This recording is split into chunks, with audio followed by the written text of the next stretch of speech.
దేనికి పెట్టినాం మీరు దాని మీద ఇవ్వండి, సబ్జెక్ట్ మీద ఇవ్వండి, సబ్జెక్ట్ మీద ఇవ్వండి. ముందు కమిషన్ తిడుతూ ఉంటే కమిషన్ 100% మేము ఇప్పుడు ఆ రకంగా ఆ హక్కు మాకు అట్రిబ్యూట్ చేసి ఇష్యూని పక్కదారి పట్టించదలుచుకున్నారా అన్నదే. పక్కదారి మాట తీసేయండి ఫస్ట్.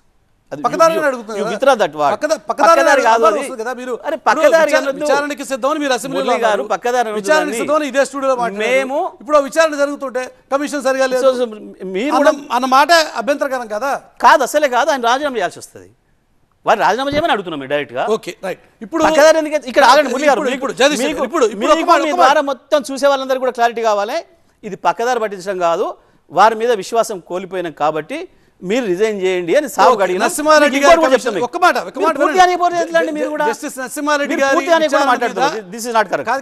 నరసింహారెడ్డి గారి విచారణ మీద మీకు అభ్యంతరం ఉంది 100%. కానీ ఇప్పుడు జస్టిస్ నరసింహారెడ్డి గారు కాకుండా మరొక పెద్ద మనిషిని పట్టుకొచ్చి విచారణ కమిషన్ ఏర్పాటు చేస్తే అప్పుడన్నా సహకరిస్తారా?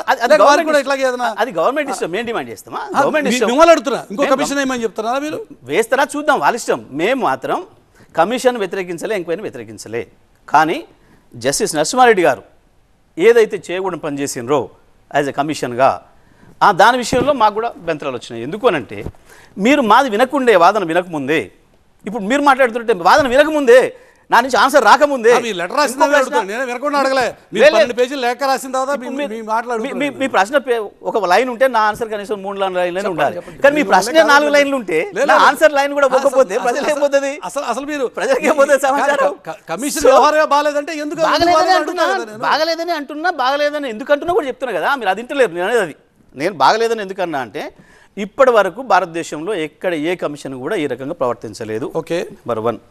రెండవది, ఎంక్వైరీ ఏదైతే మ్యాటర్ మీద ఎంక్వైరీ జరుగుతుందో దానికి సంబంధించి ప్రజల్లో ఒక తప్పుడు సమాచారం పోయే పద్ధతుల్లో మీరు పత్రికా విలేకరుల సమావేశంలో మాట్లాడినరు. ఏ విషయంలో మాట్లాడినరు అనే విషయం కూడా చెప్పినాం. ఛత్తీస్గఢ్ విషయంలో మీరు ఛత్తీస్గఢ్ ఒప్పందం విషయంలో ఛత్తీస్గఢ్ ఒప్పందం విషయంలో మీరు ఫలానా ఇట్లా మాట్లాడినరు, ఇది కరెక్ట్ కాదు. ఆ పాయింట్స్ అడుగుతాను. అడగడం ముందు ఆ పాయింట్స్ అడగడం